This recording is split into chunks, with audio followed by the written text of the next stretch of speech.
Hi, I'm Dan Altman, founder of Northyard Analytics, and today I'm going to talk a little bit about how we interpret the data that we collect for soccer analytics. One of the simplest things that we might want to do in soccer analytics is see how good a scorer a player is. How many goals does he score? How many goals can we expect him to score in the future? Well, one way that we can do this is just to tally up all the goals that he scores over a season and divide by the number of games that he's played in. But that's not the best way, because let's face it, not all strikers are going to play the same number of minutes in a given game. Some might be a substitute, where they play only 5 or 10 or 15 minutes a game, where others may be more likely to start, where they play maybe 85 or 95 minutes per game.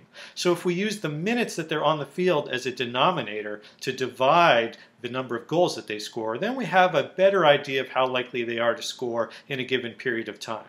But even that's not a perfect assessment, because some teams have more possession of the ball when they're on the field than others. So a team that plays a 95-minute match but only has 40% of the possession is likely to give its strikers fewer opportunities to score than a team that has 60% of the possession.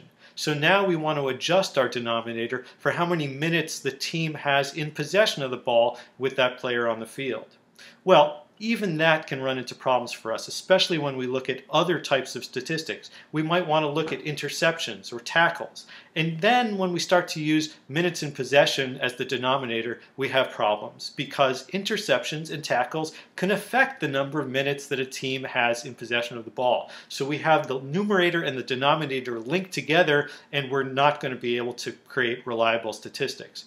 One way around this, both for scoring and for things like interceptions and tackles, is to look at actions per touch. How many goals does a striker score divided by the number of touches that he gets? Then we're looking for actually the number of opportunities that he has. How many interceptions do we see versus the number of touches that the player has of the ball, or the number of times the player comes into close contact with the ball? Now we're going to get a slightly better idea of what the player's underlying ability is.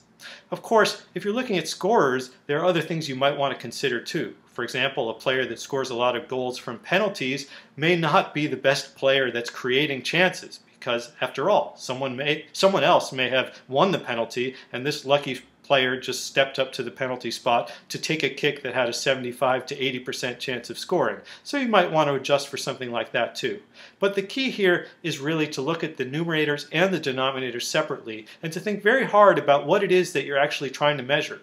Are you looking at free kicks, or are you just looking at goals from open play?